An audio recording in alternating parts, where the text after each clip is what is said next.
obviously a disappointing outcome in the final score. As I told the guys, after the game, I thought we played, poorly out of the gate. Didn't have the energy and the focus and the effort we needed to compete tonight.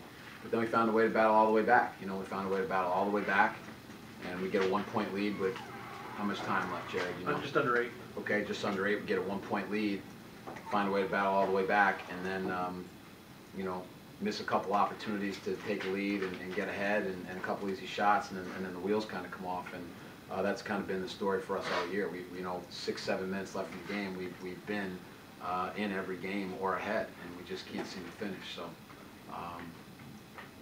disappointed obviously in the final score. Proud of the way that we continue to fight back and hang in there, but obviously we've got to find a way to finish games. Well, is this the most disappointing one because you got that lead? I mean, sometimes it's true you get a shot or two away from taking the lead. Today you actually got the lead, in crunch time, and then to lose by 14.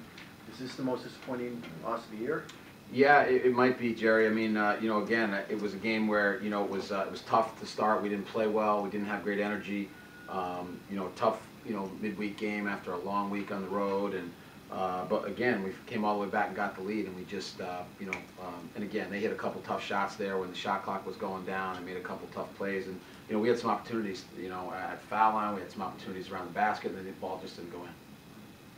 What are you thinking when you got the lead? I mean, obviously there's a tremendous yeah, I really thought we were right there. I thought the pressure would shift back to them. I thought we finally had gotten some energy. I thought that group out there had done a great job. And again, we fought all the way back, and we're at that 8-minute mark, and I thought we finally got our legs a little bit. We had a bunch of great opportunities. I even thought after the technical foul, I thought that the momentum had really swung our way. What did Delaware do after you guys took the lead and went on a 21-7 run to close out the game? So what adjustments did they make to really throw things off? Well, I don't think they did anything particularly different. I think they made a couple tough shots. One time the shot clock was going all the way down. I think they hit 2.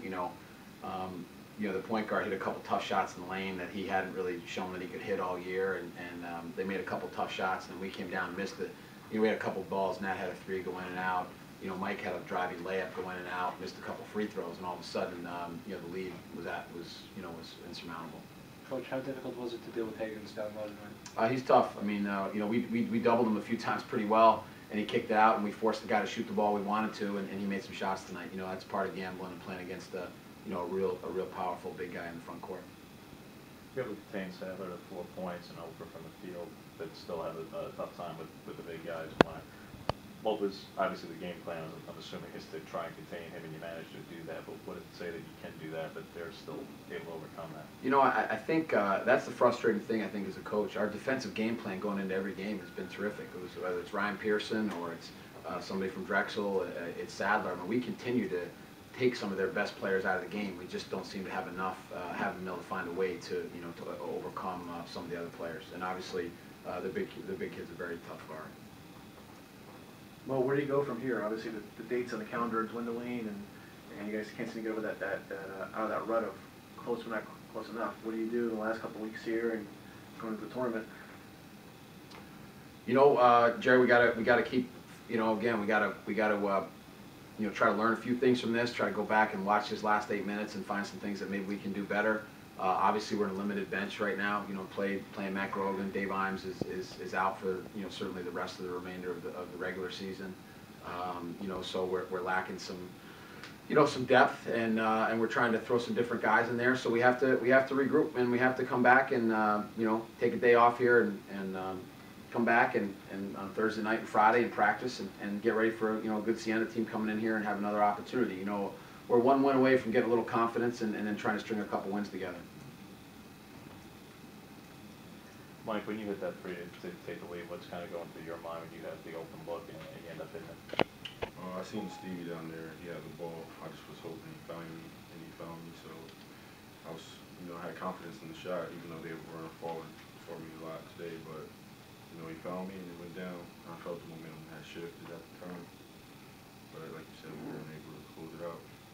Steve, it seems just based on some of the numbers and the minutes you've been able to get, it seems like you're starting to get to where you wanted to be in terms of health and stuff. When everything started back in November, where do you think you are right now, and being in a rhythm and confidence in your, in your legs?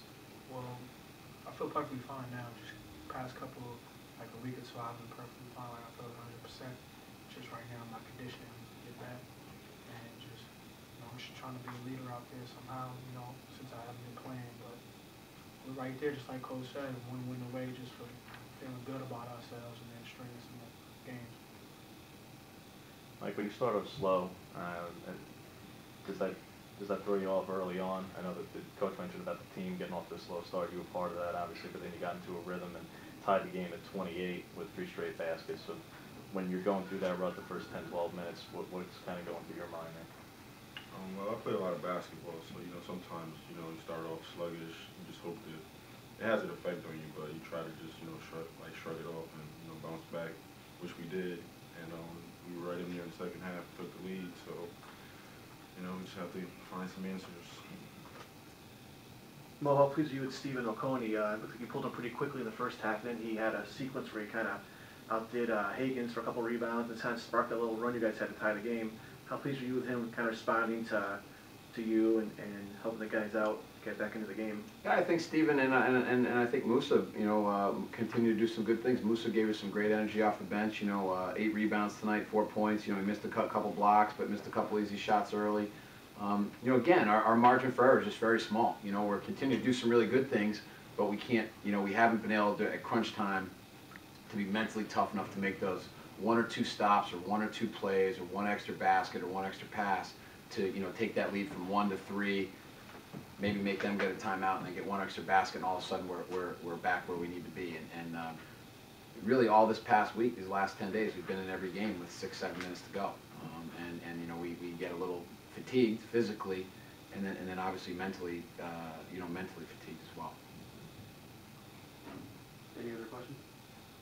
All right, thank you very much.